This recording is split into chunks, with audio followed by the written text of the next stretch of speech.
మన ప్రభువును రక్షకుడైన యేసుక్రీస్తు పరిశుద్ధమైన నామంలో ఈ ఆదివారపు ఆరాధనలోనికి చేరుకుడి వచ్చిన మీ అందరికీ కూడా నా నిండు హృదయపూర్వకమైన వందనాలు, దేవునికి స్తోత్రాలు. అందరికీ వందనాలు. అందరూ బాగున్నారా? నా ప్రభు మిమ్మల్ని అందరినీ కూడా ఆశీర్వదించునుగాక. మీ అందరికీ మంచి ఆరోగ్యాన్ని ప్రభు ఇచ్చునుగాక. చాలా సంతోషం. దేవుని యొక్క సన్నిధిలోనికి మనం వచ్చి ఉన్నాం కనుక అనాలోచితంగాను అయోగ్యంగా ప్రభు సన్నిధిలో నడిపించబడకుండా కొద్ది నిమిషాలు దేవుని యొక్క వాక్యాన్ని వినడానికి మన మనసులను మనం సిద్ధపాటు చేసుకుందాం. పరిశుద్ధ గ్రంథంలో నుంచి దినవృత్తాంతముల రెండవ గ్రంథం 32వ అధ్యాయం. అందరూ బైబిల్ తీయండి.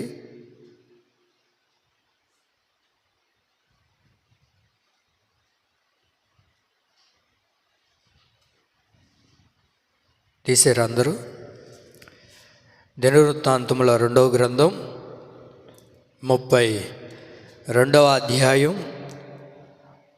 30వ వాక్యంలో నేను చదువుతున్నాను, మీరు గమనించండి. హిజ్కియా తాను పూనుకొనిన సర్వ ప్రయత్నముల యందును వృద్ధి పొందెను. మరొకసారి చివరిగా రాయబడిన మాట అది, చివరి లైన్లో హిజ్కియా తాను పూనుకొనిన సర్వ ప్రయత్నముల యందును వృద్ధి పొందెను. చూడండి, ఇక్కడ ఒక రాజును మనం గమనించగలుగుతున్నాం. ఆ రాజు పేరు ఏంటి అని అంటే హిజ్కియా. హిజ్కియా ఓ మంచి రాజుగా మనకి ఇక్కడ కనబడతారు. ఈ హిజ్కియా రాజు గురించి రాయబడిన మంచి మాట, హిజ్కియా తాను పూనుకొనిన సర్వ ప్రయత్నముల యందు అతడు వృద్ధి పొందెను. ఆమె హిజ్కియా ఏ పని పూనుకున్నా, హిజ్కియా ఏ కార్యాన్ని తలపెట్టినా, హిజ్కియా ఏ పని చేయాలని ఆశించినా వాటన్నిటిలో కూడా దేవుడు అతన్ని ఏం చేశాడు అని వాక్యం తెలియజేస్తుంది అంటే సర్వ ప్రయత్నముల యందు వృద్ధి కలగజేసెను. మంచి మాట. అనేక సందర్భాల్లో మనం ఎన్నో కార్యక్రమాలకి తలపెడుతూ ఉంటాం, అనేక ప్రయత్నాలు మనం చేస్తూ ఉంటాం. అయితే మనం చెప్పే ప్రతి మాట ఏంటంటే ఏ పని తలపెట్టినా, ఏ కార్యాన్ని మొదలుపెట్టినా, ఏ వ్యాపారాన్ని చేయాలనుకున్నా, ఏ ప్రయత్నాన్ని మేము చేస్తున్నా దాంట్లో వృద్ధి పొందలేకపోతున్నాం, అభివృద్ధి చూడలేకపోతున్నాం, ఆశీర్వాదాన్ని అనుభవించలేకపోతున్నాము అని మనం చాలా రకాలుగా మాట్లాడుతూ ఉంటాం. అయితే దేవుని ప్రియులారా, ఇక్కడ మనం గమనించగలిగితే హిజ్కియా గురించి రాయబడిన మాట, హిజ్కియా సర్వ ప్రయత్నములను ఏం చేయబడ్డాడు? వృద్ధి పొందిన అని రాయబడింది. ఏ పని తలపెట్టినా, ఏ పని తాను చేయాలనుకుంటున్నా అందులో హిజ్కియా ఏమయ్యాడు? వృద్ధి పొందినట్లుగా రాయబడింది. హిజ్కియా అనే మాటకు అర్థం ఏంటయ్యా అని అంటే యెహోవా నా బలం. చెప్పండి ఏంటి అది? హిజ్కియాకున్న బలం ఏంటి అని అంటే మనుషులు కాదు. హిజ్కియాకున్న ధైర్యం ఏంటయ్యా అని అంటే లోకం కాదు. హిజ్కియాకున్న ధైర్యం ఏంటి, ఆ బలం ఏంటి, ఎవరిని చూసుకొని అంత విర్రవీగుతూ ఉన్నాడు అని మనం గమనించగలిగితే ఆయన పేరుకున్న అర్థమే యెహోవా నా బలము. ప్రియులారా, యెహోవా నీ బలము కాగలిగితే, దేవుడు మన బలమై ఉంటే, దేవుడే మనకు తోడై ఉండగలిగితే వాక్యం అంటుంది నువ్వు ఏదైతే ప్రయత్నం చేయగలుగుతున్నావో, ఎందులో అయితే నువ్వు తలపెడుతూ ఉన్నావో సర్వ ప్రయత్నముల యందు అతడు వృద్ధి పొందేను. హిజ్కియా పూనుకొన్నాడు, ఏమండి, ముందుకు అడుగు వేశాడు. అడుగు వేసిన ప్రతి స్థలములో ఏదైతే పూనుకొన్నాడో, ఏదైతే చేయాలని ఆశించాడో, ఇది కావాలని అనుకున్నాడో ఆ సర్వ ప్రయత్నములన్నిటిలో కూడా హిజ్కియా విఫలమైపోయాడా? ఫెయిల్ అయిపోయాడా? చెప్పాలి. ఏమండి, నష్టపోయాడా? లేదే. కారణం ఏంటి? అన్నిటిలో వృద్ధి పొందుతూ వచ్చాడు. సర్వ ప్రయత్నముల్లో చూడండి, మనం 10 తలపెట్టామనుకోండి, 10 పనులు మొదలు పెడితే అందులో ఒక్కటి జరుగుతుంది, అంతేనా? మన వాళ్ళు ఎట్లా ఉంటామంటే 10 రాళ్ళు వేస్తే ఏదో ఒక రాయి తగలకుండా పోతుందా అని మన ఆశ. కానీ హిజ్కియా ఆశ ఏంటో తెలుసా? ఏ 10 రాళ్ళు తెచ్చుకొని ఆ 10 రాళ్ళు విసిరేసినప్పటికీ అదేమవుతుంది చెప్పాలి, తగులుతూనే ఉంది. కారణం ఏంటయ్యా అంటే ఆయనకున్న బలం దేవుడే. నా దేవుని ప్రియులారా, దేవుడే నీ బలం అవ్వగలిగితే, దేవుడే నీకు ఆధారం అవ్వగలిగితే, దేవుడే నా సర్వస్వం అని నువ్వు నిలబడగలిగితే, నా దేవుడు ఎవరో తెలుసా? నీవు ఏదైతే పూనుకోబోతున్నావో నీ పూనుకునే ప్రతి పనిలో, సర్వ ప్రయత్నములో దేవుడే దానికి వృద్ధి కలగచేయునుగాక. అయితే మనం ఏమనుకుంటుంటామంటే, నేను ఏ ప్రయత్నం చేసినా కావట్లేదండి, ఏ ప్రయత్నం చేయాలనుకుంటున్నా అన్నిట్లో విఫలమైపోతున్నాను. హిజ్కియా ఎవరో తెలుసా? సర్వ ప్రయత్నములలో వృద్ధి పొందినవాడు. ఏ పని పూనుకుంటున్నా, ఏ కార్యంలో తలపెట్టినా, ఎక్కడికి వెళ్ళినా ప్రతి దానిలో విజయాన్ని పొందుకోగలుగుతున్నాడండి. మీరు చూడండి బాగా, బైబిల్లో అన్ని వచనాలు కలిపితే ఎన్ని వచనాలు ఉన్నాయి చెప్పండి? బైబిల్లో వింటున్నారన్న మాటలు? బైబిల్లో అధ్యాయాలు కాదు, వినాలి మీరు బాగా. అన్ని వచనాలు కలిపామనుకోండి, బైబిల్లో ఈ పరిశుద్ధ గ్రంథం ఉంది కదా, ఇందులో ఉన్న ప్రతి వచనం అన్ని వచనాలు కలిపితే అందులో సెంటర్ పాయింట్ ఒక వచనం ఉంటుంది. ఆ వచనం ఏం తెలియజేస్తుందో చెప్పనా మీకు? ఆ వచనాన్ని మనం ఒకసారి ఆలోచించగలిగితే, ఆ వచనాన్ని మనం ఒకసారి ధ్యానించగలిగితే, పరిశుద్ధ గ్రంథంలో అన్ని వచనాలకి ఒక మూల వచనం, మధ్య వచనం ఉంది. ఆ వాక్యం ఏంటయ్యా అని అంటే, మనుషులు నమ్ముట కంటే యెహోవాను ఆశ్రయించుట మేలు. ఆమె అన్ని వచనాలు కలిపితే అందులో మూలం మధ్యలో ఉన్న వచనం ఏంటయ్యా అంటే, మనుషులు నమ్ముట కంటే యెహోవాను ఆశ్రయించుట మేలు. ఎందుకంటే మనుషులు బలాన్ని నమ్మి, లోక బలాన్ని నమ్మి ఎన్నో కార్యక్రమాల్లో మనం తలపెట్టాం, అయితే విఫలమైపోయామేమో. ఇదిగో దేవుని ప్రియులారా, హిజ్కియాకు దేవుడు ఎలాగైతే బలమయ్యాడో, హిజ్కియాకు ఎలాగైతే దేవుడు తోడయుండి తన పూనుకొనిన సర్వ ప్రయత్నముల్లో తాను వృద్ధి పొందినట్లుగా, ఈ ఆరాధనకు వచ్చిన నా దేవుని ప్రియులారా, మిమ్మల్ని అందరినీ కూడా దేవుడు వృద్ధి కలగచేయునుగాక. మన సంఘాన్ని దేవుడే వృద్ధిపరచునుగాక. మీ సర్వ ప్రయత్నములన్నిటిలో కూడా ప్రభువే వృద్ధిని కలగచేయునుగాక. ఎలా వృద్ధిపరుస్తాడు, ఎలా అభివృద్ధిని కలగజేస్తాడు అని అంటే, వాక్యంలో రాయబడి ఉంటుంది. యెషయా గ్రంథం 9వ అధ్యాయం, యెషయా గ్రంథం 9వ అధ్యాయము 7వ వాక్యాన్ని మీరు చూడండి. యెషయా గ్రంథం 9వ అధ్యాయము 7వ వాక్యంలో, ఇది మొదలుకొని మితి లేకుండా దానికి వృద్ధియు క్షేమమును కలుగునట్లు. ఇది మొదలుకొని, దేవుని సన్నిధికి వచ్చిన దేవుని ప్రియులారా, ఇది మొదలుకొని మితి లేకుండా అంటే కొరత లేకుండా, తక్కువ కాకుండా నీవు చేసే ప్రతి ప్రయత్నములో ప్రభు నిన్ను వృద్ధిపరచబోతూ ఉన్నాడు. ఆమేన్. ఇంక మితి ఉండదు. ఏమండి, కొరత అనేదే మనకు కనబడదు. వింటున్నారన్న మాటలు? కొరత అనేదే కనబడదు. మితి లేకుండా నువ్వు ఎంత కావాలనుకుంటున్నావో, ఇదిగో ఇప్పుడు మనం గమనించింది, లోకంలో ఏముందో తెలుసా? లోకంలో నడుస్తున్నదంతా ఏంటో చెప్పనా? అన్లిమిటెడ్. ఏంటిది? అవునా కదా? నెట్ అన్లిమిటెడ్, కాల్స్ అన్లిమిటెడే, ఫుడ్ ఏంటండి మీరు ఎప్పుడు చూడలేదా? ఫుడ్ కూడా అన్లిమిటెడే ఉంది. మీరు ఎప్పుడైనా నెల్లూరుకి వెళ్తే అక్కడ ఉంటుంది, ఏమని ఉంటుందంటే, తిన్నంత బిర్యానీ అంట. నువ్వు ఎంత తింటావో అంత, నీ ఓపిక, నీ కడుపులో ఎంత దోసుకుంటావో అంత పెడతాడు, ఏం ఇబ్బంది లేదు, అన్లిమిటెడ్. మరి ఈ లోకంలో ఉన్నవే అన్లిమిటెడ్ ఇచ్చేటప్పుడు నా దేవుడు అన్లిమిటెడ్ ఇవ్వకుండా పోతాడండి? ఇస్తాడా? ఇవ్వడా? కాబట్టి మితి లేకుండా, నీకు తక్కువ కానివ్వకుండా నా ప్రభు నిన్ను అభివృద్ధి చేయునుగాక, నిన్ను వృద్ధిపరుచునుగాక. ఇది మొదలుకొని దేవుడు నీ బలము కాగలిగితే, దేవుడే నా బలము అని నువ్వు అనుకోగలిగితే, దేవుడే నా బలమయ్యా, దేవుడే నాకు ఆధారం, దేవుడే నా దిక్కు మొక్కు అని దేవుని మీద ఆధారపడగలిగితే, దేవుని ప్రియులారా, దేవుడు నిన్ను మితి లేకుండా వృద్ధి కలగచేయునుగాక. దేవుడు మితి లేకుండా నీకు మంచి ఆరోగ్యాన్ని ఇచ్చునుగాక. మితి లేకుండా సర్వం నీకు దేవుడు కలగచేయునుగాక. ఎందుకని పదే పదే దేవుడే నీకు మితి లేకుండా వృద్ధి కలగజేస్తాడు? నీవు పూనుకునే ప్రతి ప్రయత్నంలో, సర్వ ప్రయత్నంలో దేవుడే నిన్ను వృద్ధి కలగజేస్తాడని పదే పదే ఎందుకు చెప్తున్నానో తెలుసా?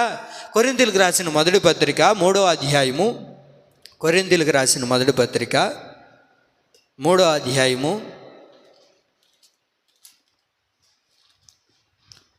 కొరింథీయులకు రాసిన మొదటి పత్రిక 3వ అధ్యాయము 6వ వాక్యాన్ని చదవండి.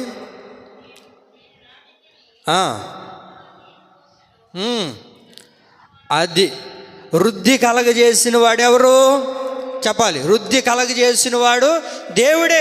దేవుడు వృద్ధి కలగజేసేది. మనుషులు ఎవరు కూడా వృద్ధిని కలగ చేయలేరు. మనుషులు ఎవరు కూడా ఏ శత ప్రయత్నాలు చేసినా ఎన్నెన్నో చేస్తుంటాం, ఏమండి, ఎన్నెన్నో చేస్తుంటాం. ఇక్కడ ఏమని రాయబడి ఉంది? ఒకడేమో చెప్పండి, ఒకడేమో నాటాడు, ఇంకొకడేమో నీళ్ళు పోసాడు. నీళ్ళు పోసినా నాటినా దాన్ని వృద్ధి చేసేది ఎవడు చెప్పాలి? దాన్ని వృద్ధి కలగజేయగలగాలి, అది అభివృద్ధి పడాలి, అది ఫలింపులోనికి రావాలి అని అంటే ఎవరి చేతిలో ఉంది? ఇప్పుడు దేవుని చేతిలో ఉంది. నేను నాటేనయ్యా అని అంటే కుదరదు. నువ్వు నాటినా, నువ్వు నీరు పోసినా దానికి ఫలింపులోనికి రావాలంటే అది ఎవరి చేతిలో ఉందండి?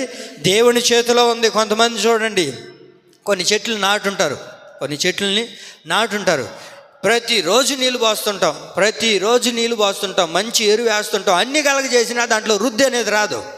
అది అభివృద్ధిలోనికి రాకుండా ఎక్కడేసిన గొంగులు అక్కడే అన్నట్లుగా అట్లాగే ఉండిపోతుంటుంది.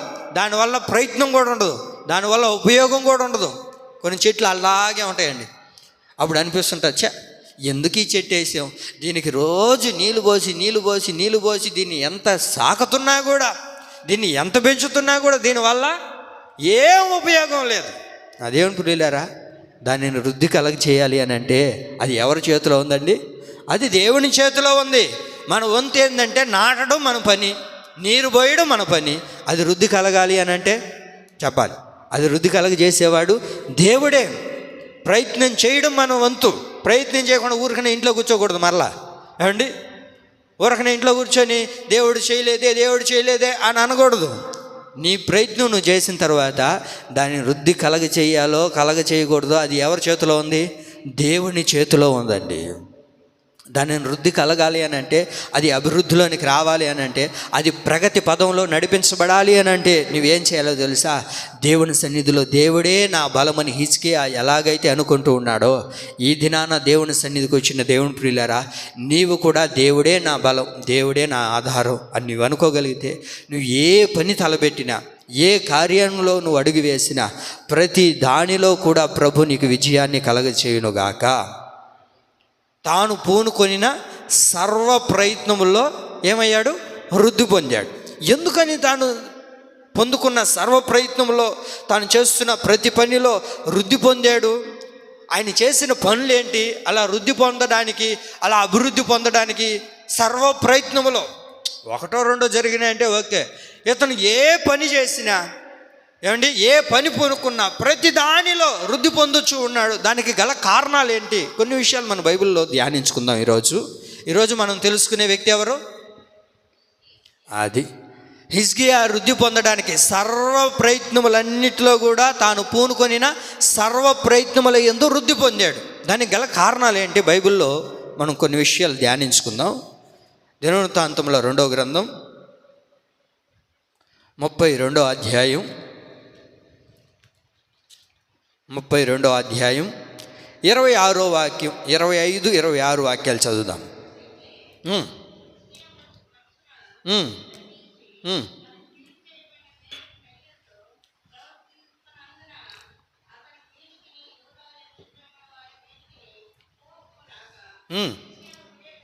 గమనించండి, అక్కడ హిజ్కియా హృదయ గర్వము విడిచి, చూసారా హిజ్కియా ఏం చేశాడు? ఏ పనిని తలపెట్టాడు అని అంటే, హిజ్కియా తాను పూనుకున్న సర్వ ప్రయత్నంలో వృద్ధి పొందడానికి తాను చేసిన ప్రయత్నం ఏంటో తెలుసండి? మొట్టమొదటిగా హిజ్కియా హృదయ గర్వమును విడిచాడు. చెప్పండి, ఏం చేశాడు అమ్మా? ఏం చేశాడు? హృదయ గర్వమును విడిచాడు. నేను బైబిల్ చదువుతున్నప్పుడు ఎందుకు తాను సర్వ ప్రయత్నంలో ఒకటో రెండో పనులు జరిగాయంటే సరేలే అనుకోవచ్చు, తాను పూనుకొనిన సర్వ ప్రయత్నంలో వృద్ధి పొందడానికి గల కారణం ఏంటి అని బైబిల్లో గమనించగలిగితే దేవుని ప్రియులారా, హిజ్కియా చేసిన మొదటి కార్యం ఏంటయ్యా అంటే హిజ్కియా హృదయ గర్వమును చెప్పండి హిజ్కియా హృదయ గర్వమును విడిచిపెట్టాడు. హృదయ గర్వం, కొంతమందికి చూడండి గర్వం అనేది అందరికీ ఉంటుంది. గర్వం అనేది చాలామందిలో అందరిలో ఏలుబడి చేస్తుంటుంది. గర్వం అనేది అందరిలో ఉంటుంది. ఈ గర్వం అనేది కనబడుతుంది. మీరు బాగా వినాలి, గర్వం అనేది కనబడుతుంది. గర్వం అనేది కనబడుతుంది, కానీ హృదయ గర్వం అనేది చూసారా, ఇది కనబడదు. ఇది లోపల దాగి ఉంటుంది.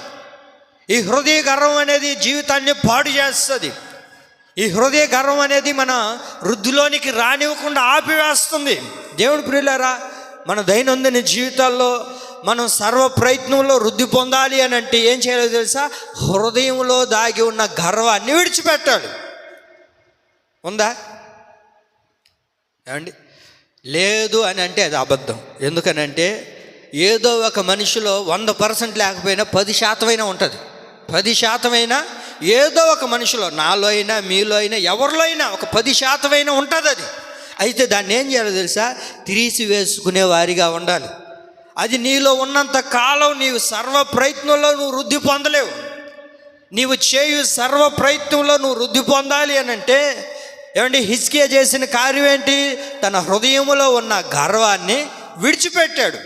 తన హృదయంలో ఉన్న గర్వాన్ని తీసివేసుకున్నాడు. కనుకనే తాను పూనుకొనిన సర్వ ప్రయత్నంలో ఏం చేయబడ్డాడు? చెప్పండి, ఏం చేయబడ్డాడు? వృద్ధి పొందడానికి గల కారణం అదేనండి. హృదయ గర్వం ఉంటే మనం వృద్ధిలోనికి రాలేం. హృదయ గర్వంతో నడిపించబడినంత కాలం ఏ ఆశీర్వాదాన్ని మనం చూడలేం. అందుకనే మన దైనందిన జీవితాల్లో మనం ఏం చేయాలి?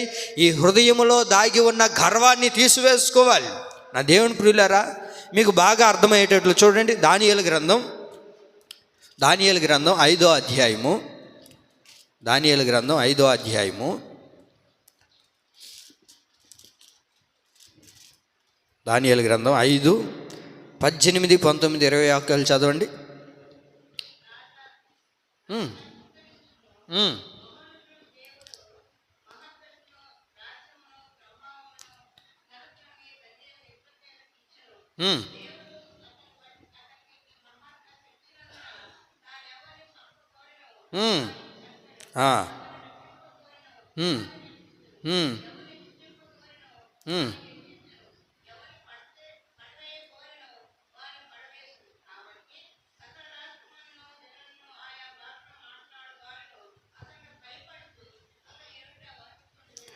గమనించండి అక్కడ. అయితే చదవండి. అయితే అతడు మనసును అతిశయించి, చూసారా ఎక్కడ అతిశయిస్తున్నాడంట? ఎవరికి చెప్పుకోవాలా? నాకు హృదయ గర్వం ఉంది, నేను హృదయ గర్వంతో ఉన్నానని ఎవరికి చెప్పుకోవట్లేదు. తను చేసిన ప్రతి ప్రయత్నంలో అన్నింటిలో నేనే గొప్పవాడిని, నేనే మహావీరుని, మహాశూరుని అనుకొని ఎక్కడ గర్విస్తూ ఉన్నాడంట? అది ఎక్కడుంది? ఇది మనసులో. ఈ మనసులో గర్వించడం ద్వారా దేవుని ప్రియులారా, తన జీవితంలో జరిగింది ఏంటో మనకు అక్కడ బాగా తెలుసు. ఎందుకు ఉపయోగపడని వాడిగా, పనికిరాని వాడిగా మార్చబడిపోయాడు. గడ్డిని మేస్తున్నాడు, ఒక పశువుగా మారిపోయాడు. దేవుని ప్రియులారా, మన దైనందిన జీవితాల్లో మనస్సున ఏమాత్రం మనకు గర్వం రాకూడదండి. మనసులో గర్వపడకూడదు. ఇదంతా నా వల్లే అయింది, ఇదంతా నేనే చేశాను. చూడండి, కొంతమందికి మనసులో గర్వం, ఏమండి, మనసులో గర్వంతో నడిపించబడతారు. వాడు వృద్ధిలోనికి రాలేడండి. వృద్ధిలోనికి రావాలి అని అంటే, అభివృద్ధిలో చెందాలి అని అంటే మనం ఏం చేయాలో తెలుసా? మన మనసులో ఉన్న గర్వాన్ని మనం విడిచిపెట్టాలి. చూడండి, కొంతమంది వ్యాపారం చేస్తుంటారు. ఆ వ్యాపారంలో ఏమండి తన మనసులో గర్వపడుతూ ఉంటారు. నువ్వు ఇంకెప్పుడు దాంట్లో అభివృద్ధి పొందాలి, దాంట్లో వృద్ధి పడాలి అని అంటే నువ్వేం చేయాలి? మనసులో ఉన్న గర్వాన్ని, మనసులో ఉన్న దానిని తీసివేసుకొని దేవుని ఎదుట దేవుడే నా బలమని అనుకున్నట్లయితే నీవు చేయు సర్వ ప్రయత్నంలో ఏం చేయబడతావండి? వృద్ధిలోనికి రాగలుగుతాం. అక్కడే రాయబడి ఉంటుంది, నిన్ను నీవే హెచ్చించుకుంటివి అనే మాటలు కనబడతాయి కింద. నిన్ను నీవే హెచ్చించుకుంటున్నాడు, తనకు తాను హెచ్చించుకుంటున్నాడు. ప్రభు అంటారు, నిన్ను నీవే హెచ్చించుకుంటున్నావు. నీ మనసులో నాకంటే గొప్పవాడు లేడు, నాకంటే వీరుడు లేడు, నేనే అనే మనస్సులో ఉన్న గర్వాన్ని మనం ఏం చేయాలో తెలుసండి, తీసివేసేసుకోవాలండి. ఆ మనస్సులో ఉన్న గర్వం ద్వారానే మనకు మనం మోసపోతున్నాం. మీరు అది ఆలోచించట్లేదు. ఎందుకు నేను నష్టపోతున్నాను, ఏ పని పూనుకుంటున్నా ఎందుకని నష్టం ఎదురవుతుంది? ఏమండి, ఒక వ్యాపారాన్ని తలబెడితే నష్టం, ఒక వ్యాపారం చేయాలనుకుంటే మోసపోతున్నాం. ఏమండి, ఏ పని చేయాలనుకుంటున్నా దాంట్లో మోసపోతున్నాం. అలా మోసపోవడానికి గల కారణం ఏంటో తెలుసండి. చాలామంది అంటుంటారు, వాళ్ళు మమ్మల్ని మోసపరిచారండి, వీళ్ళు మమ్మల్ని మోసం చేశారండి. మీకు ఒక విషయం తెలుసా, ఎవడు పని కట్టుకొని మనల్ని మోసం చేయడానికి రాడండి. ఎవరు పని కట్టుకొని మనల్ని మోసం చేయడానికి రారు. వాక్యం ఏమంటుందో తెలుసా? ఓబద్యా గ్రంథం 1వ అధ్యాయం చూడండి. ఓబద్యా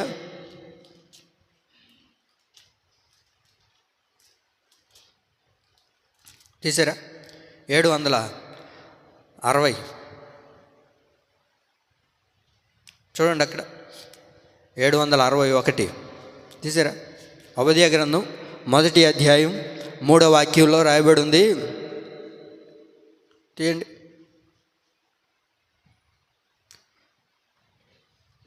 నీ హృదయపు గర్వము చేత, చెప్పండి, నీ హృదయపు గర్వము చేత నీవు మోసపోతివి అని రాయబడి ఉంది.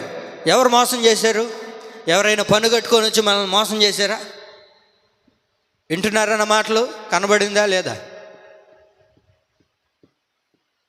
ఇంకా చూడండి, ఎవరు మోసం చేశారు? నీ హృదయంలో ఉన్న గర్వం చేతనే నిన్ను నీవు మోసం చేసుకుంటున్నావు. మన హృదయంలో ఒక గర్వం ఉంది, ఆ గర్వాన్ని బట్టి మనల్ని మనం మోసపుచ్చుకుంటున్నాం. ఏమండి, అన్నీ నాకు తెలుసులే, ఎవడు నాకేం చెప్పాల్సిన అవసరం లేదు, ఎవరి ఆలోచన నాకు అక్కర్లేదు, నా అంతటా నేనే వృద్ధి పొందుతాను, నా అంతటా నేనే పెద్దవాడిని అయిపోతాను, నా అంతటా నేనే దీన్ని చేయగలుగుతాను అని అనుకుంటాం. చిన్న పెద్ద ఆలోచనలు ఏం తీసుకోం. ఇది చేస్తే ఎలా ఉంటుంది, ఇది చేయాలనుకుంటున్నాను కదా అని ఏం ఆలోచన ఉండదు. కారణం ఏంటి తెలుసా? హృదయంలో ఉన్న గర్వం చేతనే మనల్ని మనం ఏం చేసుకుంటున్నామండి, మోసపోతున్నామండి. హృదయంలో ఉన్న గర్వం, హృదయంలో ఉన్న ఆలోచన, హృదయంలో ఉన్న తీరు, దీనిని బట్టే మనమే మోసపరుచుకుంటున్నాం. నా దేవుని ప్రియులారా, వాక్యం ఏమంటుందో తెలుసా? ఏమండి, నీ హృదయపు గర్వం చేత నిన్ను నీవే మోసం చేసుకుంటున్నావు.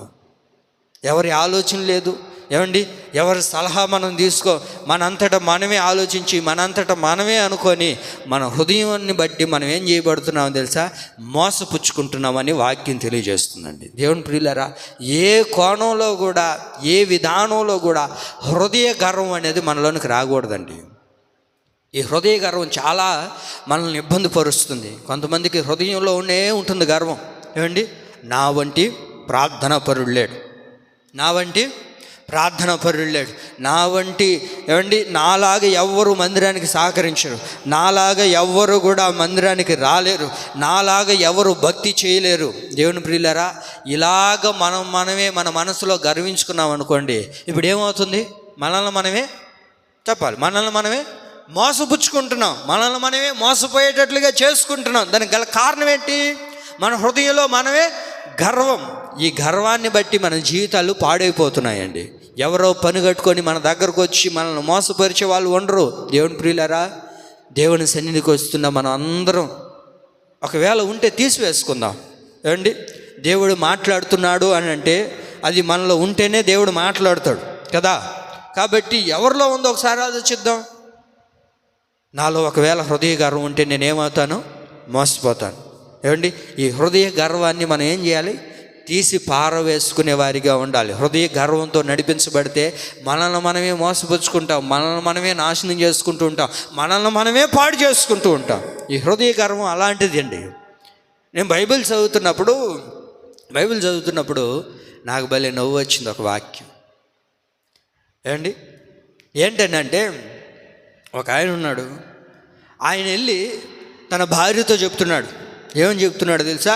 ఇదిగో, నేను ఎంత నమ్మాను మీ నాన్నని, నా వల్లే కదా మీ నాన్న ఆశీర్వదించబడింది, నా వల్లే కదా మీ నాన్న వృద్ధులోనికి వచ్చింది, నా వల్లనే కదా మీ నాన్న ఇంత ఆస్తిని సంపాదించుకున్నాడు, ఇంతగా సమకూర్చుకున్నాడు, మరి నా వల్లే అని అన్నప్పుడు నన్ను మోసం చేయొచ్చా మీ నాన్న?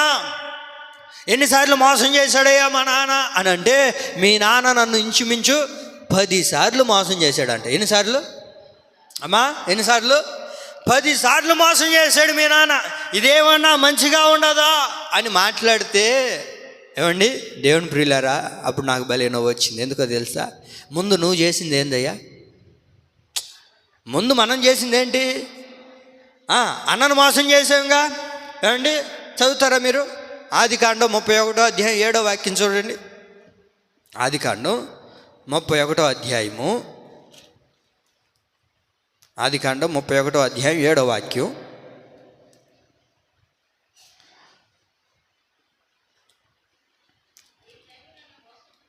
నీ తండ్రి నన్ను మోసపుచ్చి, చాలండి. ఆ తర్వాత ఆదికాండం 27:36 చదవండి ఇప్పుడు.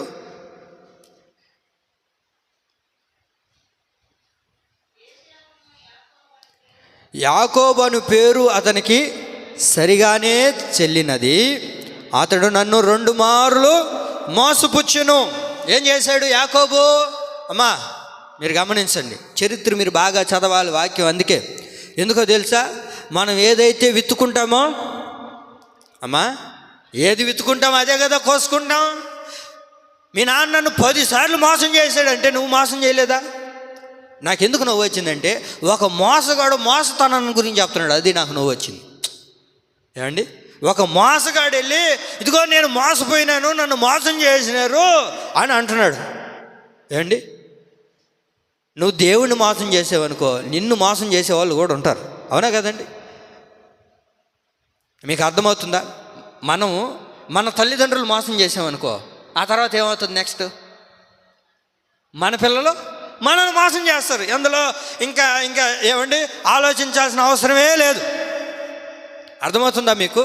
మనం మన తల్లిదండ్రుల్ని మోసపుచ్చామనుకో, మన బిడ్డలు మనల్ని ఏం చేస్తారు? ఖచ్చితంగా మోసపోస్తారండి. కాబట్టి యాకోబు అంటారు, ఏమండి యాకోబు అంటాడు, అయ్యా యాకోబు ఎందుకు మోసపోయావు అని అంటే, అయ్యా నేను కూడా 2 సార్లు నా అన్నను మోసపుచ్చానయ్యా. మరి దేవుడు అన్యాయిస్తాడండి? దేవుడు ఎవడికి ఏమి ఇవ్వాలో ఇచ్చేస్తాడు. ఏమండి అవునా కదా? దేవుడు ఎప్పుడు న్యాయాన్ని చేసే దేవుడు అండి. ఆయన అన్యాయస్తుడేదైనా దేవుడు కాదు. నువ్వు ఏది వెతుకుంటావో అది ఖచ్చితంగా నువ్వు చేస్తావు. అండి ఈ హృదయం అనే గర్వం చేతనే మనం మోసపోతున్నామండి. మీరు గమనించారా? ఎన్నిసార్లు మోసం చేశాడు యాకోబు? యాకోబు 2 సార్లు మోసం చేస్తే యాకోబు ఎన్నిసార్లు మోసపోయాడు? అది 2కి ఎన్నింతలు అమ్మా? 2 సార్లు మోసం చేశాడు యాకోబు ఎన్నిసార్లు మోసపోతున్నాడు ఇప్పుడు? 8 సార్లు. 2ని తీసేద్దాం. ఏమండి 10 సార్లు మోసపోతే ఈ 10లో ఎన్ని అయింది? ఎట చేయాలండి? మీకు అర్థమవుతుందన్న మాటలు? అవన్నీ వద్దులేండి, మీకు లెక్కలు వద్దు, ఏం చేయదు, మీరు వినండి. మనం మోసం చేసామనుకోండి మన తల్లిదండ్రుల్ని, అదే మోసం మన బిడ్డలను కూడా మనం ఖచ్చితంగా చేస్తారు. ఏదో ఒక కోణంలో, ఏదో ఒక సందర్భంలో ఖచ్చితంగా మనల్ని చేయడం ప్రారంభిస్తారండి. నీ తల్లిదండ్రుల దగ్గర నువ్వు మోసం చేయకుండా ఉన్నంతకాలం ఏమండి దేవుడు నిన్ను వృద్ధిలోనికి తీసుకురావడం ప్రారంభిస్తాడు. మన తల్లిదండ్రులకు అంత అన్నం పెడుతున్నామా మనం? ఏమండి అన్నం పెడుతున్నామా? అన్నం పెట్టాలంటే పింఛన్ ఇవ్వాలి, అన్నం పెట్టాలంటే డబ్బులు ఇవ్వాలి, లేకపోతే లేదు తీసేస్తాం. డబ్బులు ఇస్తే అంత పప్పు అంత అన్నం. అవునా కదా? సబ్జీల్లో ఏం చేస్తారు? సబ్జీల్లో ఏమండి చెప్పండి అండి, గిన్నెడు అన్నం, లోటా సాంబార్, అంతే, ఇంకెక్కువ ఉండదు. ఈ రోజున తల్లిదండ్రులను చూసుకోవడానికి ఇబ్బంది. తల్లిదండ్రులు మాట వినం మనం. తల్లిదండ్రులు లేదని చెప్తే ఏం చేస్తాం? తల్లిదండ్రులు లేదని చెప్పారు అనుకోండి, ఏం చేస్తాం? ఒకటి మాటేనో, నువ్వేంది నాకు చెప్పేది అంటాం. ఇంకా అసలు నువ్వేంది నాకు చెప్పేది అనే మాట ఇంకా మంచిదే. ఎందుకనంటే ఉండి అన్న నిలబడుతున్నారు, చెప్తున్నారు. అసలు కొంతమంది అయితే చెప్పండి అండి, మీకేం తెలుసు చెప్పండి, చెప్పా పెట్టకుండా కూడా వెళ్ళిపోతారు, మనతో మాట్లాడరు. నా దేవుని ప్రియులారు, మీరు ఒకటి గమనించండి, మనం ఏది విత్తుకుంటామో అది దేవుడు ఖచ్చితంగా దాన్ని చేస్తాడండి. మనం అనుకుంటాం నా బిడ్డలకి, మన తల్లిదండ్రులు మనం చూసుకోం, మన కడుపును పుట్టిన బిడ్డలకు మాత్రం ఏమండి అబ్బో మన దగ్గర లేకపోయినా, ఉన్నా లేకపోయినా ఏమండి, వాడిని మంచిగా డ్రెస్ వేయాలి, వాడికి మంచిగా తిండి పెట్టాలి, వాడికి ఏం రావాలా అమ్మా, బలం రావాలి, మంచిగా ఎదగాలి, వాడికి మంచిగా జ్ఞానం రావాలని మన బిడ్డల గురించి ఆలోచిస్తాం. మనల్ని కనిన తల్లిదండ్రుల గురించి మాత్రం ఆలోచించాం. మీకు ఒక విషయం చెప్పనా, వాళ్ళని గురించి నువ్వు పట్టించుకోకపోతే నీ బిడ్డలు కూడా రేపు అనేది రోజు ఒక రోజు వస్తుంది. ఆ రోజు కూడా నీ బిడ్డలు కూడా నిన్ను పట్టించుకోకుండా వాడి బిడ్డలను పట్టించుకుంటాడు. ఎందుకు? ఏది వెతుకున్నామో అది. అందుకే పెద్దలు ఒక మాట అన్నారు, ఏమండి, తాతకు పెట్టింది చెప్పండి, తలకు పెట్టింది ఏంది తెలియదు, అది నాకు రావట్లేదు, మీరు చెప్పండి అండి. బాగుంటుందా సామెత? నాకు రావట్లేదు, మర్చిపోయాను. మనం ఏది విత్తుకుంటామో అదే ఖచ్చితంగా కోసుకుంటామండి. మన బిడ్డలకి మన తల్లిదండ్రులకు మనం ఏం చేస్తామో ఖచ్చితంగా నువ్వు అడిగినా అడగకపోయినా నీ బిడ్డలు నీకు ఖచ్చితంగా అది చేస్తారు. నేను అప్పుడప్పుడు చెప్తుంటాను కదా, చాలాసార్లు విన్నాం మాటలే, కానీ మనం ఎందుకని చేయలేకపోతున్నాం? తల్లిదండ్రులకు అంత అన్నం పెట్టాలంటే ఇబ్బంది, వాళ్ళని పరామర్శించాలంటే ఇబ్బంది.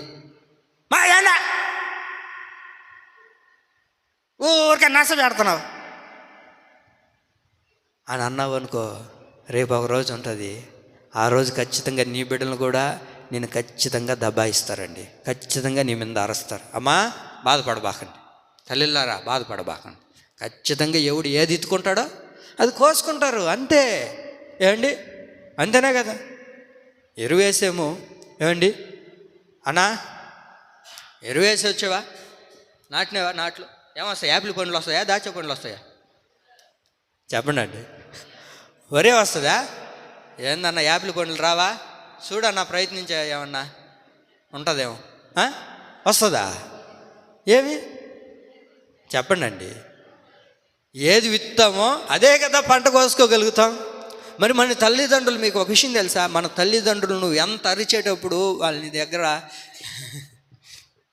సరే లేచినాడా అని అంటారు, కానీ వాళ్ళ హృదయపు గుండెల్లో ఎంత బాధపడుతుంటారో అది దేవుడు ఎరుగుతూ ఉన్నాడండి.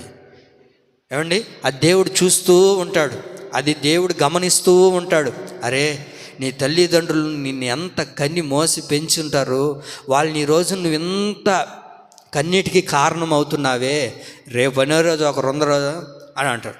ఏమండి, అందుకే మన వాళ్ళు అప్పుడప్పుడు చెప్తుంటారు, ముందుంది అది ఉంది, ఖచ్చితంగా ఉంటుందండి, నాకైనా ఉంటుంది. ఏమండి, దేవుడు అందరిని ఒకే కొలతో కొలుస్తాడండి. మీరు వింటున్నారా? వాక్యం చెప్పే నన్నైనా అదే కొలతో కొలుస్తాడు, వాక్యం వింటున్న మిమ్మల్ని అయినా అదే కొలతో కొలుస్తాడు. నా తల్లిదండ్రులు నేను బాగా చూసుకోకుండా, వాళ్ళని మంచిగా చూసుకోకుండా, వాళ్ళని పరామర్శించకుండా, నా బిడ్డలు, నా కుటుంబం, నా వాళ్ళే అని అనుకుంటా ఉన్నాను అనుకోండి, ఏమండి, ఒకరోజు వస్తుంది నా బిడ్డలు కూడా ఏమంటారు, నాయనా నాకు నా బిడ్డలు ఉండారు, నా భార్య ఉంది, వాళ్ళని చూసుకోవాలా అని అంటాడు నా కొడుకు కూడా. అంతేనే కదక్క. ఎందుకని? ఒకరోజు నేను కూడా అదే చేశాను కాబట్టి. నీ తల్లిదండ్రులకు, ఏమండి, మన కుటుంబీకులకు ఎంత గౌరవించి మనం ఎంత సేద తీర్చి వారిని పరామర్శిస్తామో, రేపనే ఒకరోజు ఆ రోజును కూడా దేవుడు మనల్ని ఖచ్చితంగా మనల్ని దేవుడు చూసి ఆశీర్వదిస్తాడండి. ఎందుకో తెలుసా? వాక్యం అదే కదా, నీ హృదయాన్ని గర్వం పడితే, నీ హృదయంలో గర్వం పడితే ఏం చేస్తాం? మనల్ని మనమే మోసపుచ్చుకుంటూ ఉంటాం, మనల్ని మనమే నాశనం చేసుకుంటుంటాం, మనల్ని మనమే పాడు చేసుకుంటూ ఉంటాం. ప్రియులారా, ఏ కొలతో నువ్వు కొలుస్తావో అదే కొలతో దేవుడు మనల్ని కొలవడం ప్రారంభిస్తాడండి. ఈ హృదయ గర్వం ఉండకూడదండి. జెఫన్యా గ్రంథం 2వ అధ్యాయం 9వ వాక్యం చూడండి. జెఫన్యా గ్రంథం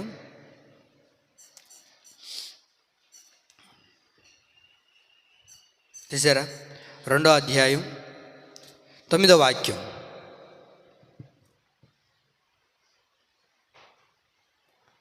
జెఫన్యా గ్రంథం 2వ అధ్యాయం 9వ వాక్యం చదవండి.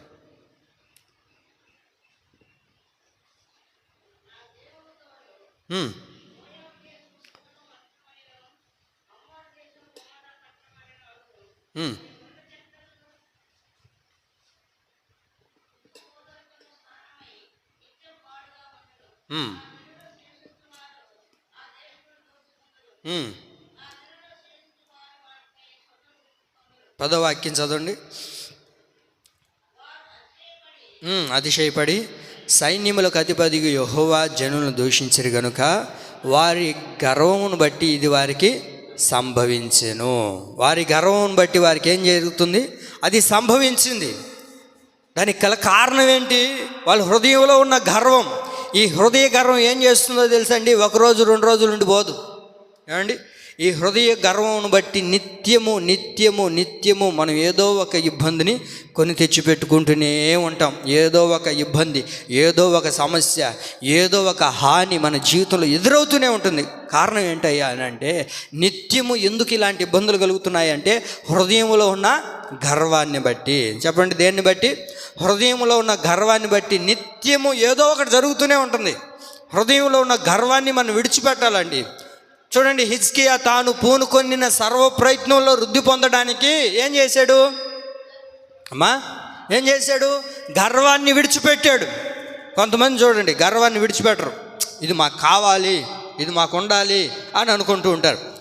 బయట వాళ్ళతో మనకు సంబంధం లేదు, కానీ దేవుని బిడ్డగా దేవుని చెంతకు నడిపించబడుతున్న ఒక క్రైస్తవుడుగా, ఒక క్రైస్తవురాలుగా, ఒక ఆత్మీయులుగా మనలో గర్వం అనేది ఉండకూడదు. ఈ గర్వం క్రైస్తవులో ఉంటే దేవుడు ఏం చేస్తాడో చెప్పనా? ఏమండి, బయట వాళ్ళతో మనకు అక్కర్లేదు, బయట వాళ్ళతో ఏమండి దేవుడికి కూడా సంబంధం లేదు. ఆయన దగ్గరకు వచ్చిన బిడ్డలు ఏమండి గర్వంతో ఉండకూడదు. అయితే ఇక్కడ బైబిల్లో మనం గమనించగలిగితే యెషయా గ్రంథం 3వ అధ్యాయము 16వ వాక్యాన్ని మనం చూడగలిగితే, మరి యెహోవా సెలవిచ్చినది ఏమనగా, సియోను కుమార్తెలు, చదవండి, సియోను కుమార్తెలు గర్విష్ఠులాండ్లై, చూడండి అక్కడ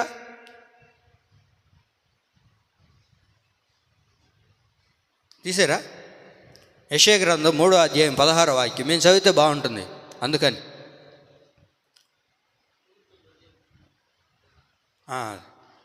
ఏమ్మా తీసారా? మెడ చాచి నడుచుచు ఓర చూపులు చూచుచు, బాగుంటుంది, మీరు చదవండి ఆ మాటలు. ఏంటంట? ఓర చూపులు చూచుచు ఏం చేస్తుంది? ఎట్లా? అది ఎట్లా? ఎందుకమ్మా అంత కులుక? ఎందుకు అంత ఓర చూపులు అండి? హృదయ గర్వంతో నిండిన వారు ఎలా ఉంటారు చెప్పనా? అది మనకి రాదులే. ఓర చూపులు ఎట్లా అంట? ఎటండి వార చూపులు? ఏమండి, వార చూపులు ఎవరికి ఉన్నాయి? హృదయ గర్వంతో ఎవరైతే నడిపించబడుతూ ఉన్నారో వాళ్ళకి ఎలా ఉంటుంది తెలుసా? హృదయ గర్వంతో ఉండేవాళ్ళు మనసులో గర్వపడుతుంటారు, చూసారా? ఏమండి, హృదయ గర్వం కలిగిన వాళ్ళు ఎలా ఉంటారో వార చూపులు చూస్తూ ఉన్నారంట. తర్వాత కులుకుతూ నడుచుచు తమ కాళ్ళ గ్రజ్జులు మ్రోగించుచూ ఉన్నారు. కాబట్టి ప్రభువు సియోను కుమార్తెల నడినెత్తి బోడి చేయును. చాలండి, అక్కడ చాలు. తర్వాత మాట మనకు అక్కర్లేదు, కానీ ఏమండి మీరు తర్వాత చదువుకోండి. మీకు అర్థమవుతుందా? హృదయ గర్వం కలిగిన వాడిని దేవుడు ఏం చేస్తాడు తెలుసా? చెప్పండి, ఏంటండి? బోడిగుండి చేస్తాడు దేవుడు. అమ్మా, బోడిగుండి చేస్తాడు, ఇంకేం ఉండదు, ఏముండదు. ఇంక రావాలనుకున్నా రావయి, వస్తాయా? నువ్వు ఎంత నూనె పెట్టు, ఎంత ఏం పెడదాం? గోరింటాకు పెడదామా? కలబంద పోద్దామా? ఏం చేద్దాం? నువ్వు ఏం చేసినా రావయి. ఎందుకు? ఏంటండి, దేవుడు చేస్తే ఇంకెందుకు వస్తాయి అవి? ఏమండి, నీవు వృద్ధి పొందాలి అని అంటే, నువ్వు అభివృద్ధిలోనికి రావాలి అని అంటే, నీవు చేయు సర్వ ప్రయత్నములో నువ్వు అభివృద్ధి పొందాలి అని అంటే, వృద్ధి కలగాలి అంటే అది దేవుని చేతిలో ఉంది. ఆ వృద్ధి కలగడానికి గల కారణం, కలగకపోవడానికి గల కారణం ఏంటయ్యా అని అంటే, మనలో హృదయపు గర్వం, దాన్ని విడిచిపెట్టాలి. అది ఉన్నంత కాలం నువ్వు వృద్ధి పొందలేవు. ఏమండి, దేవుడు ఏం చేస్తాడు? హృదయపు గర్వం కలిగిన వాడిని నడినెత్తి బోడిగుండు చేస్తాడు. ఏమండి, దేవుడు బోడిగుండు చేసాడు అనుకో, ఎట్టుంటుంది? బాగుంటుందా? ఏమండి, బాగుంటుందా? చూడడానికి ఏముండదు. ఎందుకంటే చక్కగా తీసేస్తారు, ఇంకేం ఉండదు నీ చేతిలో. ఏమండి, నువ్వు ఎన్ని ప్రయత్నాలు చేయాలనుకున్నా అన్నీ పోయి గమ్మ కూర్చొని ఉంటావు. ఓరొకనే. ఏమండి, ఎందుకనో తెలుసా? నీ హృదయంలో గర్వపడి నేను ఏదో చేసేస్తాను, ఏదో సమకూర్చేసుకుంటాను, నా వల్లే అయిపోతుంది అని అనుకున్నావు. నీ హృదయంలో గర్వపడడం ద్వారా నువ్వు ఏది సంపాదించుకోలేవు, దేంట్లో నువ్వు వృద్ధి పొందలేవు. కనుకనే దేవుని ప్రియులారా, ఇవన్నీ గుర్తెరిగిన హిజ్కియా అంటాడు, ఏమండి, తన హృదయంలో గర్వాన్ని విడిచిపెట్టాడు కనుక తాను పూనుకొనిన సర్వ ప్రయత్నంలో ఏమయ్యాడు? వృద్ధి పొందాడు. మరొక మాట చదువుకుందాం. దినవృత్తాంతం 2వ గ్రంథం 29వ అధ్యాయము 3వ వాక్యం. దినవృత్తాంతంలో 2వ గ్రంథం 29వ అధ్యాయము 3వ వాక్యంలో చదవండి. అతడు తన ఏలుబడి యందు మొదటి సంవత్సరము మొదటి నెలను యెహోవా మందిరపు తలుపులు తెరిచి వాటిని బాగు చేసి. చాలండి. రెండోదిగా హిజ్కియా తాను పూనుకొనిన సర్వ ప్రయత్నముల్లో తాను వృద్ధి పొందడానికి గల కారణం ఏంటో తెలుసండి? దేవుని మందిరమునకు ప్రాధాన్యత ఇస్తున్నాడు. చెప్పండి. దేవుని యొక్క ప్రార్థనా మందిరానికి ప్రాధాన్యత ఇస్తూ ఉన్నాడు. దేవుని యొక్క మందిరానికి ప్రాధాన్యత ఇస్తూ ఉన్నాడు. దేవుని ప్రియులారా, హిజ్కియా అవి ప్రారంభ దినాల్లోనే తను రాజుగా నియమించబడినప్పుడు, ఆ సింహాసనం మీద ఆసీనుడిగా కూర్చున్నప్పుడు, ఆ సింహాసనాన్ని ప్రతిష్ఠించుకున్నప్పుడు, సింహాసనం మీద కూర్చున్నప్పుడు ఇప్పుడు రాజు మొట్టమొదటిగా చేసిన పని ఏంటో తెలుసా? ఏమండి, దేవాలయపు యొక్క తలుపులను తెరిచి దాన్ని బాగు చేశాడండి. అనగా దేవుని మందిరమునకు ప్రాధాన్యత ఇస్తూ ఉన్నాడు. మొట్టమొదటిగా రాజు ఏం చేస్తూ ఉన్నాడు? దేవుని యొక్క మందిరానికి ప్రాధాన్యత ఇస్తూ ఉన్నాడు. మరి అంత పెద్ద రాజే దేవుని మందిరానికి ప్రాధాన్యత ఇచ్చినప్పుడు మరి నీవు దేవుని మందిరానికి ప్రాధాన్యత ఇవ్వగలుగుతున్నావా? ప్రాముఖ్యత ఇవ్వగలుగుతున్నావా? ఎవరికి నీవు ముందు స్థానాన్ని ఇవ్వగలుగుతున్నావు? ఏమండి, ఎవరికి ముందు స్థానాన్ని మనం ఇవ్వగలుగుతున్నాం చెప్పండి? దేవునికి ఇవ్వగలుగుతున్నామా? దేవుని యొక్క మందిరానికి ప్రాధాన్యత ఇవ్వగలుగుతున్నామా? దేవుని యొక్క వాక్యానికి ప్రాధాన్యత ఇవ్వగలుగుతున్నామా? ప్రార్థనకు ప్రాధాన్యత ఇవ్వగలుగుతున్నామా? దేవుని సన్నిధిలో జరుగుతున్న పరిచర్యకు నువ్వు ప్రాధాన్యత ఇవ్వగలుగుతున్నావా? హిజ్కియా తాను పూనుకొనిన సర్వ ప్రయత్నంలో వృద్ధి పొందడానికి గల కారణం ఏంటో చెప్పనా? మందిరమునకు ప్రాధాన్యత ఇచ్చాడు, ప్రాధాన్యత ఇస్తూ ఉన్నాడు. ప్రియులారా, నువ్వు ఎంతవరకు దేవునికి ప్రాధాన్యత ఇవ్వగలుగుతావో అంతగా దేవుడు కూడా నీకు ప్రాధాన్యత ఇవ్వగలుగుతాడు. ఏమండి, ఫస్ట్ ఎవరు ఉండాలి మనకు? చెప్పండి అండి. మొట్టమొదటిగా మనకు దేవుడు, ఆ తర్వాత అందరూ. అదే హిజ్కియా చేసింది. ఏమండి, హిజ్కియా చేసిన కార్యం ఏంటో చెప్పనండి? మొట్టమొదటిగా తాను పూనుకొనిన సర్వ ప్రయత్నంలో తాను వృద్ధి పొందడానికి గల కారణం ఏంటయ్యా అని అంటే చెప్పండి, దేవుని యొక్క మందిరానికి ప్రాధాన్యత. దేవుని యొక్క మందిరానికి ప్రాధాన్యత. ఎంతవరకు మనం దేవుని యొక్క ప్రాధాన్యత ఇస్తున్నామండి? దేవుని యొక్క ప్రార్థనా మందిరానికి ఎంతవరకు మనం ప్రాధాన్యత ఇవ్వగలుగుతున్నాం? ఇస్తున్నావా? దేనికి ప్రాధాన్యత ఇస్తాం? ముందు మందిరం, వ్యాపారానికి, తర్వాత ఉద్యోగానికి, తర్వాత బర్రెలకి ఇచ్చే ప్రాధాన్యత కూడా మందిరానికి ఇట్లా కొంతమంది. ఏం చేద్దాం? ఏమండి, అవునా కదా? ఏం మందిరానికి రాలేదాక అని అంటే, ఆ బర్రెలు ఉన్నాయ్యా, బర్రెలకి గెడి తేవాలా, గెడి తెచ్చిన తర్వాత దానికి నీళ్ళు పెట్టాలా, నీళ్ళు పెట్టిన తర్వాత పాలు పిండాలా, పాలు పిండిన తర్వాత ఫ్రిడ్జ్లో పెట్టుకోకూడదుగా, అది ఏం చేయాలా? అది ఇవన్నీ అయిపోయే లోపల ఏ ఏర్ అవుతుంది, టైం అయిపోతుంది. ఆ తర్వాత అన్నం వండాలా, అన్నం వండిన తర్వాత స్నానం చేయాలా, స్నానం చేసిన తర్వాత శుభ్రంగా తిని బొబ్బోవాలా.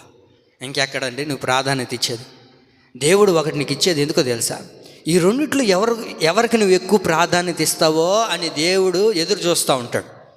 ఆదివారం ఒక పెళ్ళి వచ్చింది అనుకుందాం, ఒక పెళ్ళి వచ్చింది. ఇప్పుడు నువ్వు పెళ్ళికి పోతావా, మందిరానికి వస్తావా? అమ్మా, వెరీ గుడ్, రైట్. యథార్థవంతులను దేవుడు దీవిస్తాడు బాండి అట్టని చెప్పి అదే చేస్తావా? నేను ఒక పాట పాడాలనుకుంటున్నానండి, పాడమంటారా? మీరు కూడా పాడండి, బాగుంటుందా? పాత పాటలే. నేను ఇందాక అనుకున్నాను, ఇందాక పాడదామని, కాబట్టి మీరు ఎత్తారు, ఇప్పుడు పాడదామా? ఇది కరెక్ట్గా ఉంటుంది. పాడదామా?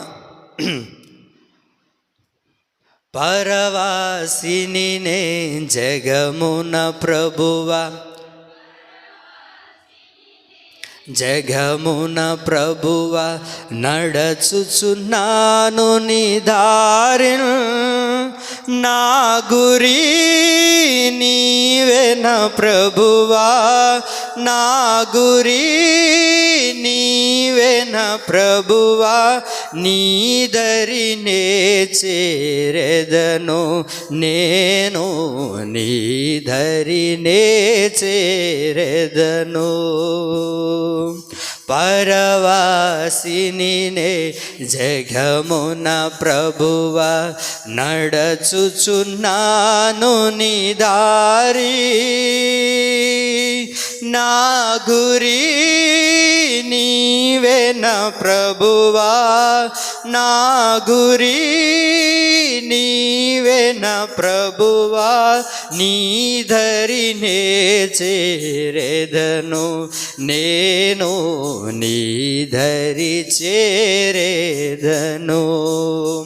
లోకమంతయు నాదని ఎంచి బంధుమిత్రులే ప్రియులను కొంటిని, లోకమంతయు నాదని ఎంచి బంధుమిత్రులే ప్రియులను కొంటిని, అంతయు అంతయు మోసమేగా వ్యర్థము సర్వము ఇలలో, వ్యర్థము సర్వము ఇలలో. ఆపండి. ఎందుకు అబద్ధాలు పాడుతున్నారు మీరు? అబద్ధమే కదా పాడారు, అన్ని తప్పులే పాడుతున్నారు. ఏం పాట వచ్చి మీకు చెప్పండి? పాత పాటే కదా. తాగమ్మా తాగు, పాత పాటే కదా. పాత పాటైనా కూడా మీరు తప్పులు పాడితే అట్ట, అన్ని అబద్ధాలు. నేను అదే చెప్తుంటాను అప్పుడప్పుడు. బయట ఉన్న వాళ్ళు అబద్ధాలు ఆడతారు, క్రైస్తవులు. నాకు భలే నచ్చిందండి ఆ మాట.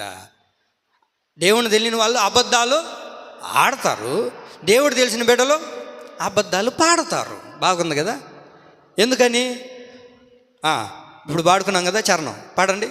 లోకమంతయు నాదని ఎంచి బంధుమిత్రులే ప్రియులను కొంటిని. అక్కడే ఉన్నాం. ఆ తర్వాత లైన్ మంది కాదు. అంత మీరు పాడబాకండి. అంతయు మోసమేగా. అంతయు మోసం అని తెలిసినప్పుడు కనిగిరికి పోతారు మీరా? అర్థమైన వాళ్ళకి అర్థమైనంత చెప్పండి. ఏమండి? అద్భుతమైన పాటలు అండి. అదే మనం చేసేది. అంతయు మోసమని తెలుసు, అంత వ్యర్థమని తెలుసు, కానీ మనం ఏం చేస్తాం? మళ్ళీ అదే పని చేస్తుంటాం. ఏమండి? మీకు అర్థమవుతుందా? లోకంలో ఉన్నదంతా వ్యర్థమే. ఏమండి? బంధుమిత్రులు ఏవి శాశ్వతం కాదు. శాశ్వతమైనది ఎవరు? మనం ఆరాధిస్తున్న ప్రభు అయిన యేసుక్రీస్తు. ఆయనకు ప్రాధాన్యత ఇవ్వాలి కదా, ఆయనకు ముందు స్థానం ఇవ్వాలి కదా. మనం ఎక్కడికి కలుగుతున్నాం? అన్నిటికీ తర్వాత దేవుడు. ఏమండి? ముందు మన పనులు, మన వ్యవహారాలు, మన అలవాట్లు మనవి. తర్వాత లాస్ట్ లాస్ట్ లాస్ట్ ఎక్కడ ఉంటాడో తెలుసా దేవుడు? ఆ చివరు ఉంటాడు ఆయన. ఏడా? ఎక్కడ చివరంటే? అడం చూడండి. ఏంది? బర్రెలు బర్రెలు బర్రెలు అక్కడ ఆ బస్ స్టాండ్ ఉంది చూసారా? పాడుపడిపోయి ఆడ పెట్టేస్తుంటారు ఏసైని. నువ్వు ఆడుండేసయ్యా, నాకు ఇవన్నీ ఉన్నాయి, తర్వాత చూద్దామని. ఏమండి? దేవుని మందిరానికి నువ్వు ప్రాధాన్యత ఇవ్వగలిగితే నీకు ఏ సమస్య ఉన్నా, నీకు ఏ ఇబ్బంది ఉన్నా, నీకు ఏ అవసరం ఉన్నా వెంటనే నీ కొరకు పరిగెత్తుకుంటూ దేవుడు దిగి రాబోతున్నాడండి. ఆమె ఎందుకో తెలుసా? నువ్వు దేవునికి అంత ప్రాధాన్యత ఇస్తున్నావు కనుక. ఏమండి? దేవునికి అంత ప్రాధాన్యత ఇస్తున్నప్పుడు నీకేదైనా సమస్య ఉంటే, నీకేదైనా ఇబ్బంది ఉంటే, నీకేదైనా అవరోధం ఉంటే దేవుడు నీ కొరకు రాకుండా పోతాడా? నీకు ప్రాధాన్యత ఇవ్వకుండా పోతాడా అండి? మనకు అన్ని సౌకర్యాలు ఉన్నా, అన్ని వసతులు ఉన్నా సరే మనం దేవుని మందిరానికి ప్రాధాన్యత ఇవ్వట్లేదు. చూడండి, వాక్యంలో రాయబడి ఉంటుంది. 42వ కీర్తన 1వ వాక్యంలో ఏమని ఉంది? దుప్పి నీటి వాగుల కొరకు ఆశపడినట్లు నీ కొరకు నా ప్రాణము దేవా, నీ కొరకు నా ప్రాణం. ఎందుకు మా అబద్ధాలు ఎందుకు చెప్తారు? అదే కదా కిందకి చెప్పింది. వీళ్ళకి మారకపోతే అట మీరు అప్పటికి, అది నా వాక్యమే. నీ కొరకు, అది నీ కొరకు నా ప్రాణం ఆశపడుచు ఉన్నదన్న వ్యక్తి అయితే ప్రార్థనలకు మానేస్తావా? ఏమండి, మందిరానికి మానేస్తావా? దేవుని సన్నిధికి రావడానికి మానేస్తావా? ఏమండి, దేవునికి ఎక్కడ నువ్వు ప్రాధాన్యత ఇవ్వగలుగుతున్నావు? చదవడం వరకే, వినడం వరకే. ఏమండి, నువ్వు ఎంత ప్రాధాన్యత దేవుడికి ఇస్తావో అంతగా నీవు చేయు సర్వ ప్రయత్నంలో, నేను మళ్ళీ జ్ఞాపకం చేస్తున్నాను, సర్వ ప్రయత్నంలో దేవుడు అతన్ని వృద్ధి కలగజేశాడే. మరి అతన్ని వృద్ధిపరిచిన దేవుడు నిన్ను నన్ను ఎందుకు వృద్ధిపరచట్లేదు అని అంటే, నువ్వు దేవుడికి ప్రాధాన్యత ఇవ్వట్లేదు. అండి, దేవుని యొక్క మందిరానికి ప్రాధాన్యత ఇవ్వట్లేదు. ఎందుకు మందిరానికి వచ్చావమ్మా అని అంటే, ఆ తల్లి అంటది, నాకు అనారోగ్యమయ్యా, నాకేమంట్లో బాగలేదా, అందుకని మందిరానికి వచ్చినాను, ఏమన్నా దేవుడు బాగా చేస్తాడనే. మీకు ఒక విషయం చెప్పనా, మీరు ఇంట్లో ఉన్నా సరే నా దేవుడు మిమ్మల్ని స్వస్థపరుస్తాడు. మీరు ఇంట్లో ఉన్నా సరే దేవుడు ఖచ్చితంగా మిమ్మల్ని స్వస్థపరుస్తాడు. ఏమండి, మీరు ఇంట్లో ఉన్నా సరే మీ సమస్యల్ని దేవుడు ఖచ్చితంగా తీరుస్తాడా లేదా, స్వస్థపరుస్తాడా లేదా? అందుని బట్టి మందిరానికి రాబాకండి. ఏమండి, అందుని బట్టి మందిరానికి పొరపాటును రాబాకండి. ఎందుకంటే వాక్యంలో రాయబడి ఉంది కదా, దేవుని మాట సెలవిస్తే ఇంట్లో ఉన్న నా కుమార్తె కూడా బాగుపడుతుంది. రైట్. మరొక శతాధిపతి, మరొక అధికారి అంటాడు, అయ్యా నువ్వు నా ఇంటికి రావడానికి నేను అర్హుని కాదయ్యా, నువ్వు మాట మాత్రం సెలవివ్వు. చెప్పండి అండి, మాట మాత్రం సెలవివ్వు, ఇంట్లో ఉన్న నా దాసుడు వాడు బాగుపడతాడు. అంటే ఏమండి, నువ్వు మందిరానికి రాని అక్కర్లేదు స్వస్థత కొరకు. ఏమండి, స్వస్థతల కొరకు, ఏమండి, వీటి కొరకు కాదు మనం దేవుడి దగ్గరకు రావాల్సింది. నువ్వు ఎక్కడున్నా నీ సమస్యలు, నీకున్న బలహీనతలను దేవుడు ఖచ్చితంగా వాటికి ఒక పరిష్కారాన్ని ప్రభు కలగజేస్తాడు. ఇందుని బట్టి మందిరానికి రాబాకండి. ఒక ఆమె అనింది ఆ మధ్య, ఎందుకు మందిరానికి వస్తున్నావు అంటే, మందిరానికి వస్తే యేసయ్య ఇల్లు కట్టిస్తాడు కదా అని. నేను యేసయ్య ఇల్లు కట్టడానికి ఆయన ఎప్పుడు తాపి మేస్త్రి అయినాడో నాకు తెలియలే. ఏమండి, ఎందుకు మందిరానికి వచ్చినావు? ఏం లేదు పాస్టర్, అప్పులు ఎక్కువ ఉన్నాయండి. అప్పులు ఎక్కువ ఉంటే ఆయన ఏమన్నా నీకేం పింఛన్ ఇస్తున్నాడా? ఏమండి, లేకపోతే నెల వారం ఏం కట్టుకుంటారా? కదేంది ఫైనాన్స్, అదేమన్నా ఇచ్చే దేవుడా? ఆయన ఫైనాన్స్ ఇచ్చే దేవుడా? అందుని బట్టి పొరపాటును రాబాకండి అండి. దేవుడు ఖచ్చితంగా నీ సమస్యలు ఏంటో ఆయనకు తెలుసు. సమస్తాన్ని దేవుడు బాగు చేస్తాడు. అయితే నువ్వు దేవుని సన్నిధికి, దేవునికి ప్రాధాన్యత ఇవ్వాలండి. ఎందుకు దేవుడి మందిరానికి రావాలో తెలుసా అండి? యెషయా గ్రంథం 2వ అధ్యాయం 3వ వాక్యం చదవండి. యెషయా గ్రంథం, ఎందుకు మందిరానికి రావాలి? వీటి కోసం కాదు, స్వస్థత పొందడానికి, బాగుపడిపోవడానికి, సమస్యలు తీరిపోతే నిలిచిపోయి ఇంట్లో పడుకోవడానికి కాదు మందిరానికి రావాల్సింది. ఏంటో తెలుసా? యెషయా గ్రంథం 2వ అధ్యాయం 3వ వాక్యంలో ఉంటుంది, చదవండి. ఆయన తన మార్గముల విషయమై మనకు బోధించును, మనము ఆయన త్రోవలో నడుతుము అని చెప్పుకొందురు. ఎందుకు ఆయన మందిరానికి రావాలి అని అంటే అక్కడ రాయబడి చూసారా? యాకోబు దేవుని మందిరమునకు, యెహోవా పర్వతమునకు మనం వెళ్ళుదుము రండి. ఎందుకు దేవుడి మందిరానికి వెళ్ళాలి ఉందా? గమనించారా? ఏమంటున్నాడు? యాకోబు దేవుని మందిరమునకు, యెహోవా పర్వతమునకు వెళదాం రండి. దేవుడి మందిరానికి ఎందుకు వెళ్ళాలి చెప్పండి, ఇప్పుడు చెప్పండి. ఎందుకు వెళ్ళాలి? దేవుడి మందిరానికి ఎందుకు రావాలంటే ఆయన మార్గం ఏంటో తెలుసుకోవడానికి. ఏమండి, ఎలాంటి మార్గాల్లో ప్రభు మనల్ని నడిపిస్తాడు, ఏ మార్గంలో వెళ్ళాలి, ఏది మంచి ఏది చెడు, ఈ మార్గంలో నడిపించే దేవుడు ఆయన. అందుకని దేవుడు మందిరానికి రావాలండి. ఈరోజున అది మనకు తెలియదు. మనకు తెలుసా ఏది మంచి ఏది చెడు? అది మనకు తెలుసా? ఏంటండి చెప్పట్లేదు. అది మనకు తెలియాలంటే మనకు బోధించేవారు కావాలిగా, అవునా కదండి? ఉదయగిరికి పోవాలి, ఉదయగిరికి నేను పోవాలన్నప్పుడు ఆ మార్గం తెలిసిన వ్యక్తిని నేను అడగాలి, అవునా కదా? నేనేం చేయాలి? ఉదయగిరికి పోవాలంటే ఆ మార్గం తెలిసిన విజయన్న అడగాల. విజయన్న ఉదయగిరికి పోవాలన్నా ఎట పోవాలి అని అంటే ఆయన చెప్తాడు మార్గం. అట్లా కాకుండా ఏమండి, ఎందుకు? ఆయనకి తెలుసు ఏ మార్గం వెళ్ళాలి, ఎట్లా వెళ్తే త్వరగా చేరుకుంటాం, ఇవి ఆయనకు తెలుసు. అట్లా కాకుండా ఊరికి ఎగ్జాంపుల్, ఇప్పుడు నేను వెళ్ళి ఏమండి ఉదయగిరి కూడా తెలియదు, ఉదయగిరికి వెళ్ళే మార్గం తెలియదు ఇక్కడి నుంచి. ఆ వ్యక్తిని నేను అడిగాను, అయ్యా నేను ఉదయగిరికి వెళ్ళాలంటే, ఉదయగిరికి వెళ్ళాలి పెద్ద సమస్య అదే. ఉదయగిరికి పోవాలంటే ఏనండి, ఉదయగిరికి పోవాలంటే పెద్ద ఇబ్బంది ఏమీ లేదు. ఇటు పో, సీతారామపురం పో, ఆ తర్వాత సిఎస్పురం పో, ఆ తర్వాత పామూరుకు పో, అటు తిరిగి దుత్తలూరుకు రా. దుత్తలూరు నుంచి డైరెక్ట్గా అదే హైవే నందిపాడుకు పో.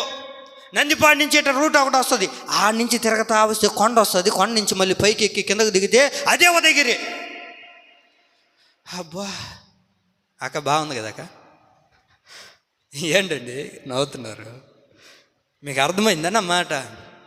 ఏమండి అట్లా కాకుండా మార్గం తెలిసిన దగ్గరికి వెళ్ళి, అన్న ఉదయగిరికి వెళ్ళాలి అని అంటే, ఇప్పుడు అన్న ఏమంటాడు, అదేముందయ్యా డైరెక్ట్గా వెళ్ళిపోయావు అనుకో, ఒకే రోడ్డు హైవే వేసేస్తుంటారు, ఒకే రోడ్డు, ఇక్కడ ఎక్కితే అక్కడికి 20 నిమిషాలు వెళ్ళిపోతావు, పెద్ద ఇబ్బంది లేదు అని అంటాడు. ఎందుకని? ఈయనకి మార్గం తెలుసు. మరి ఈయనకి తెలీదా? ఈయనకి కూడా తెలుసు, ఉదయగిరి ఈయనకి కూడా తెలుసు. కానీ సరైన మార్గం ఏంటో మనకు తెలియాలి, సరైన త్రోవ ఏదో మనకు తెలియదు. ఏమండి ఇప్పుడు ఇట తిరిగి వస్తే దగ్గర, ఇట పోతే దగ్గర, అది ఏ మార్గం మంచిది, ఏ మార్గంలో వెళ్ళాలి, ఏది సరైన త్రోవ, అది మనకు తెలియజేయాలంటే బోధించేవారు కావాలి. అది బోధించే స్థలమే ఇమ్మానుయేలు ప్రార్థనా మందిరం. ఇమ్మానుయేలు ప్రార్థనా మందిరంలోనికి ఎందుకు రావాలి అని అంటే, ఏమండి దేవుని మార్గం ఏంటో తెలియజేసేది.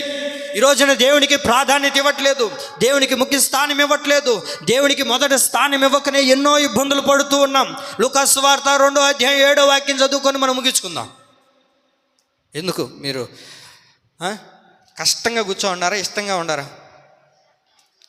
అక్క నువ్వు చెప్పాక, కష్టమా ఇష్టమా? ఇష్టం లాంటి కష్టమా?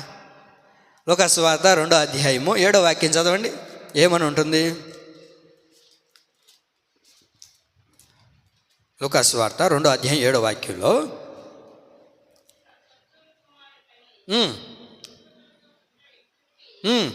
సత్రములో వారికి స్థలము లేనందున ఆయనను పశువుల తొట్టిలో పరుండబెట్టును.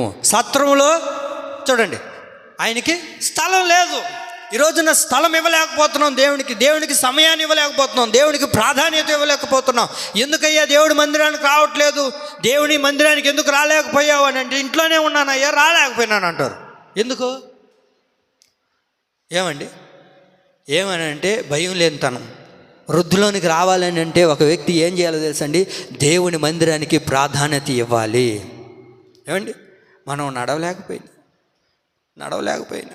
పోలేకపోయినా, అమ్మా వినాలి, పోలేకపోయినా ఆటోలో ఎక్కైనా మరి పోతాంగా బ్యాంకు కాడికి. ఎందుకని? బ్యాంకు వాడు ఏమంటాడో తెలుసా, మో ఇంట్లో ఉంటే కుదరదు, ఏం చేయాలా? బ్యాంకు కాడికి రావాలా, బ్యాంకు కాడికి పోయి సంతకం పెట్టి మనల్ని ముఖం పెట్టి చూస్తే తప్ప ఏడిపించును ఇస్తాడా? అప్పుడు కూడా డౌట్గానే చూస్తాడు, కింద నుంచి పైన, ఇది నిజంగా నువ్వేనా అని అడగడా? ఏందండి 10 సార్లు అడుగుతాడు, 10 సార్లు చూస్తాడు, 10 సార్లు చెక్ చేస్తాడు మన సంతకం కూడా.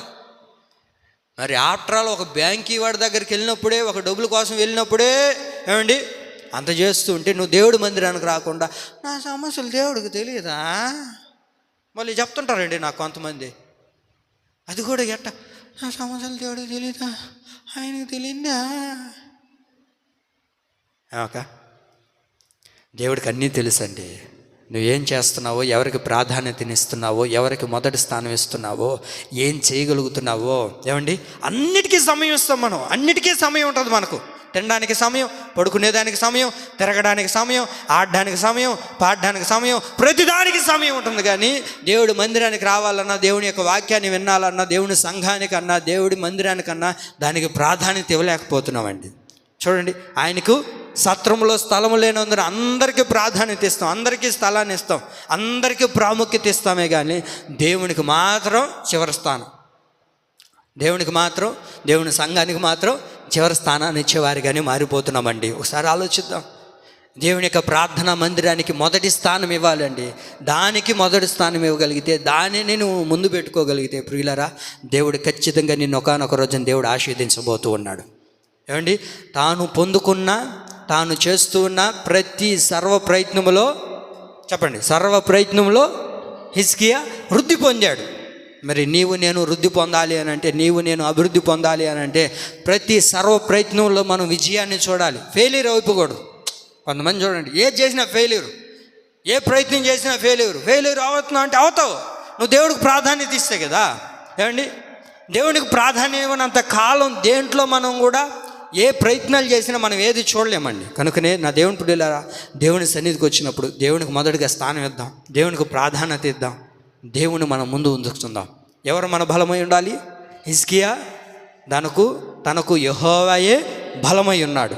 మరి నీకు నాకు మనందరికీ దేవుడు బలమై ఉండాలి, దేవుడే మనకు ఆధారమై ఉండాలి, దేవుడే నా దిక్కు మొక్కు నా సర్వస్వం ఆయన అయి ఉండాలని ఒక చిన్న తీర్మానం చేసుకుని దేవుని సన్నిధిలో, ప్రభువా నా హృదయంలో ఉన్న గర్వాన్ని తీసివేయి, నేను నీ సన్నిధికి, నీకు, నీ వాక్యానికి, అయ్యా నీకు ముందుకు ప్రాధాన్యత ఇవ్వాలి ప్రభువా అని నువ్వు ఎప్పుడైతే ఒక తీర్మానం చేసుకోగలుగుతావు, దేవుని ప్రియులారా, హిజ్కియా తాను పూనుకునే సర్వ ప్రయత్నంలో నా దేవుడే నిన్ను మితి లేకుండా వృద్ధి చేయునుగాక, మన సంఘాన్ని ప్రభువే వృద్ధి చేయునుగాక, మన కుటుంబాలని ప్రభువే వృద్ధి చేయునుగాక, నీ వ్యాపారాన్ని దేవుడు వృద్ధి చేయునుగాక, నువ్వు చేస్తున్న ఉద్యోగంలో దేవుడు నిన్ను వృద్ధి చేయునుగాక. ఆమేన్. ప్రియులారా, ఈ కొద్ది మాటలు ప్రభు మన వినికిడిలో స్థిరపరిచి నీరు కట్టి ఫలింప చేయునుగాక. ఆమేన్.